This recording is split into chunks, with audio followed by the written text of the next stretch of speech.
నట సామ్రాట్ అక్కినేని నాగేశ్వరరావు, నటరత్న ఎన్టీఆర్ కలిసి నటిస్తున్న చారిత్రక చిత్రం చాణక్య చంద్రగుప్త.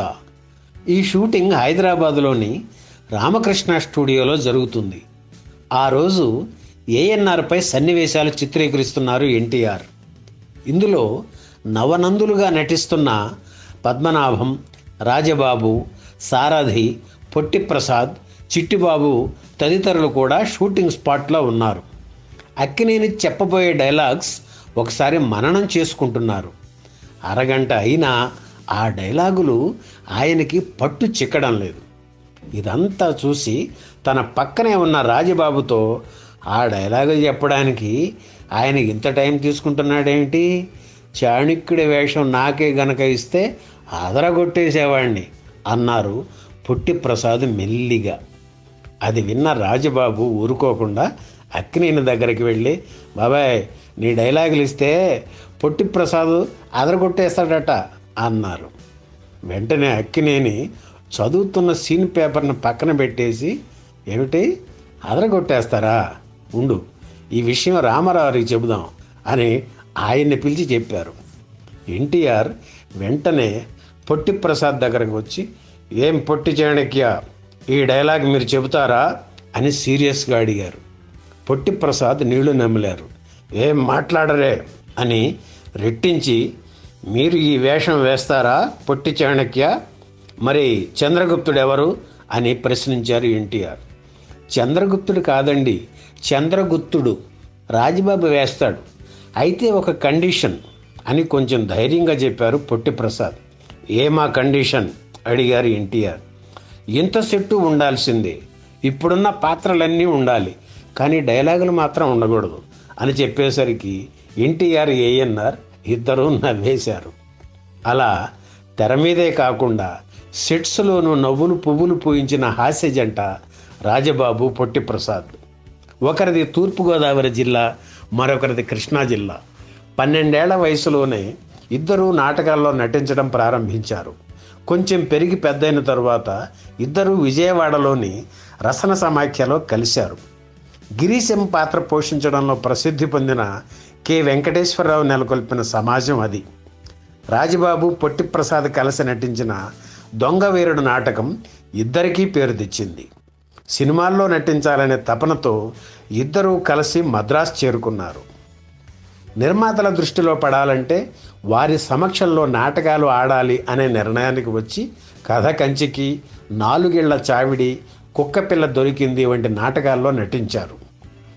1960లో ఇద్దరికీ సినిమాల్లో అవకాశాలు లభించాయి.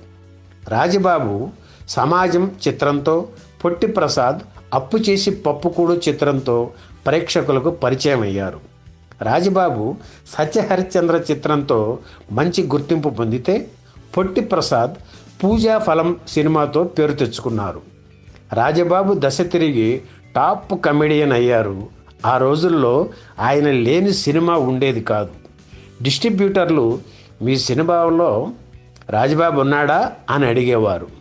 ప్రసాద్కి అవకాశాలు వచ్చాయి కానీ అంత టాప్ పొజిషన్కి రాలేదు. ఒకసారి ఒక సినిమా షూటింగ్ కోసం ఆర్టిస్టులంతా ఓ వ్యాన్ ఎక్కారు. వారిలో రాజబాబు, పొట్టి ప్రసాద్ కూడా ఉన్నారు. రాజబాబు ఎక్కుతుంటే, ఒరేయ్ నువ్వు లోపలికి రాకు, పైన ఎక్కువ అన్నారు పొట్టి ప్రసాద్. ఏరా లోపల చూడలేదా అని అడిగాడు రాజబాబు. కాదురా, నువ్వు టాప్ ఆర్టిస్టు కదా, అందుకే టాప్ ఎక్కని నవ్వేశారు ప్రసాద్. నువ్వింకా టాప్కి వెళ్ళాలిరా ప్రసాదు, అందుకే నువ్వే ఎక్కువ అన్నారు రాజబాబు. రాజబాబు నటన గురించి, ఆయన మంచితనం గురించి, సేవాగుణం గురించి ఇంతకుముందు ఓ సందర్భంలో చెప్పుకున్నాం. ఇప్పుడు ఆయన మిత్రుడు, కామెడీలో మంచి టైమింగ్ ఉన్న పొట్టి ప్రసాద్ సినీ జీవిత విశేషాలను ఈ వీడియోలో చూద్దాం. పొట్టి ప్రసాద్ పూర్తి పేరు కవిపురపి ప్రసాదరావు. కృష్ణా జిల్లాలో ఆటపాక గ్రామంలో 1929 జనవరి 5న పుట్టారు. సంప్రదాయ బ్రాహ్మణ కుటుంబంలో పుట్టిన ప్రసాద్ కొంచెం పొట్టిగా ఉండడంతో అంతా ఆయన్ని పొట్టి ప్రసాద్ అని పిలిచేవారు. చివరికి అదే పేరు ఆయనకు స్థిరపడింది. చిన్నతనంలోనే తల్లి చనిపోవడంతో వాళ్ళ మేనత్త మైనంపాటి కామేశ్వరమ్మ ఆ లోటు తెలియకుండా కన్నతల్లిలా పెంచి పెద్ద చేశారు. క్రమశిక్షణ అలవాటు చేశారు. బీకాం వరకు చదువుకున్న ప్రసాద్ నాటకాల్లో నటించడం వాళ్ళ మేనత్తకు ఇష్టం ఉండేది కాదు. అందుకే ఆవిడికి తెలియకుండా గోడ దూకి నాటక ప్రదర్శనలకు వెళ్ళి వస్తుండేవారు ప్రసాద్. హాస్య నటుడికి ఉండాల్సిన అమాయకపు ముఖం, డైలాగ్ టైమింగ్ ప్రసాద్ సొంతం. స్టేజి మీద నటిస్తుంటే ప్రేక్షకులు పగలబడి నవ్వేవారు. మద్రాసులో బెల్లంకొండ రామదాసు రాసిన ఆకాశరామన్న నాటకాన్ని ఒకసారి మద్రాసులో ప్రదర్శిస్తున్నారు. అందులో ప్రసాద్ది చాలా చిన్న వేషమే అయినా తెగ నవ్వించారు. ఆ రోజు ఆ నాటకాన్ని చూసిన వారిలో నిర్మాత చక్రపాణి కూడా ఉన్నారు. తన అభినయాన్ని చూసి ఎంజాయ్ చేయటం గమనించిన ప్రసాద్ ఆ మర్నాడు వాహిని స్టూడియోకి వెళ్ళి చక్రపాణిని కలిశారు. అడ్రస్ ఇచ్చి వెళ్ళు అని మాత్రమే చక్రపాణి చెప్పడంతో నిరుత్సాహంగా ఇదంతా మామూలే అనుకుని వెనక్కి వచ్చేశారు ప్రసాద్. అయితే చక్రపాణి ఆయన్ని గుర్తుపెట్టుకుని నెల రోజుల తర్వాత మద్రాసు పిలిపించి అప్పు చేసి పప్పుకూడు చిత్రంలో పెళ్లి చూపుల సీన్లో పెళ్లి కొడుకుగా అవకాశం ఇచ్చారు. ఇక అప్పటి నుంచి వెనక్కి తిరిగి వెళ్లకుండా మద్రాసులోనే స్థిరపడిపోయి ఓ పక్క నాటకాల్లో నటిస్తూ మరో పక్క సినిమాల్లో అవకాశాల కోసం ప్రయత్నించేవారు ప్రసాద్. మొదట్లో మద్రాసులోని నుంగంబాకంలో చిన్న అద్దె ఇంట్లో ఉండేవారు ప్రసాద్. నటుడిగా కొంత సెటిల్ అయ్యాక సాలిగ్రామంలో స్థలం కొనుక్కొని ఇల్లు కట్టుకున్నారు. వాళ్ళ ఇంటి పక్కనే సాక్షి రంగారావు కూడా ఇల్లు కట్టుకున్నారు.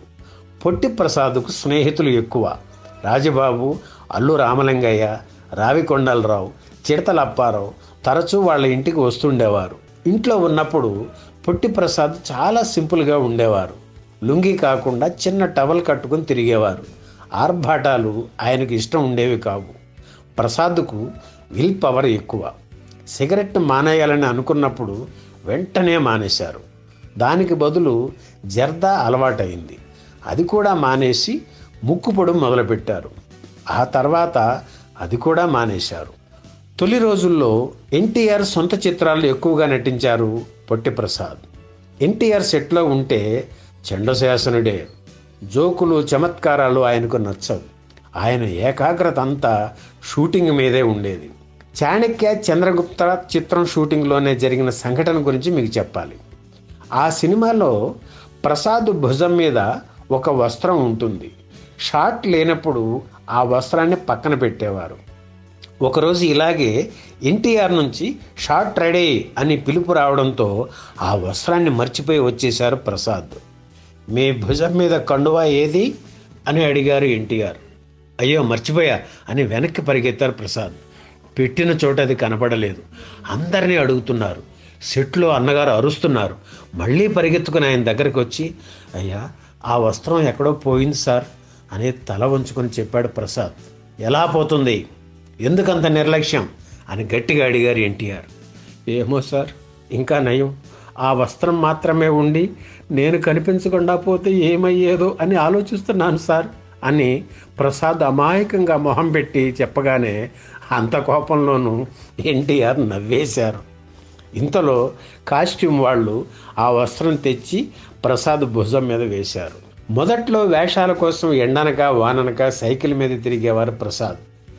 ఏం వేషాలో ఏమో, హాయిగా బెజవాడలో గుమస్తా ఉద్యోగం చేసుకుంటుంటే అందరూ సినిమాల్లోకి వెళ్ళు, స్టార్ అవుతామని ప్రోత్సహిస్తే ఇక్కడికి వచ్చాను.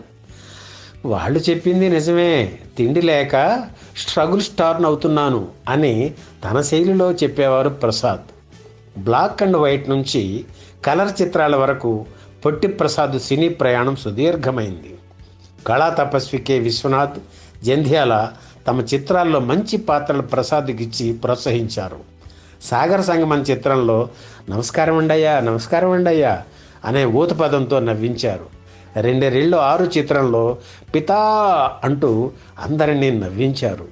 ఇక చంటబ్బాయి చిత్రంలో పత్రిక ఎడిటర్గా పొట్టి ప్రసాద్ పోషించిన పాత్ర సూపర్బ్. శ్రీలక్ష్మి రాసిన కథలు, కవితలు వినలేక, ఆవిడ చేసే బంగాళా భౌభౌ కూర తినలేక ఇబ్బంది పడిపోతూ తెగ నవ్వించారు ప్రసాద్. వందలాది చిత్రాల్లో హాస్య భూమికలు పోషించిన పొట్టి ప్రసాద్ చివరి రోజుల్లో ఆరోగ్యపరంగా చాలా ఇబ్బంది పడ్డారు. గొంతు పాడయింది. 400 సినిమాలకు డబ్బింగ్ చెప్పిన ప్రసాద్ చివరికి మాట్లాడలేని పరిస్థితికి చేరుకున్నారు. 2 ఏళ్లు వైద్యం చేయించిన తరువాత తిరిగి మాట వచ్చింది. కానీ అప్పటికీ సినిమాలు తగ్గిపోయాయి. 1998లో పొట్టి ప్రసాద్ మళ్ళీ అనారోగ్యం పాలయ్యారు. చెన్నైలోని ఓ ఆసుపత్రిలో 45 రోజులు ట్రీట్మెంట్ తీసుకున్నారు. అపస్మారక స్థితిలోనే 1998 ఫిబ్రవరి 23న నటరాజులో ఐక్యమయ్యారు. ప్రసాద్కి ఒక్కరే కొడుకు జగన్నాథరావు. ఈ వీడియో మీకు నచ్చితే లైక్ చేయండి, షేర్ చేయండి, వెంటనే సబ్స్క్రైబ్ కూడా చేయండి.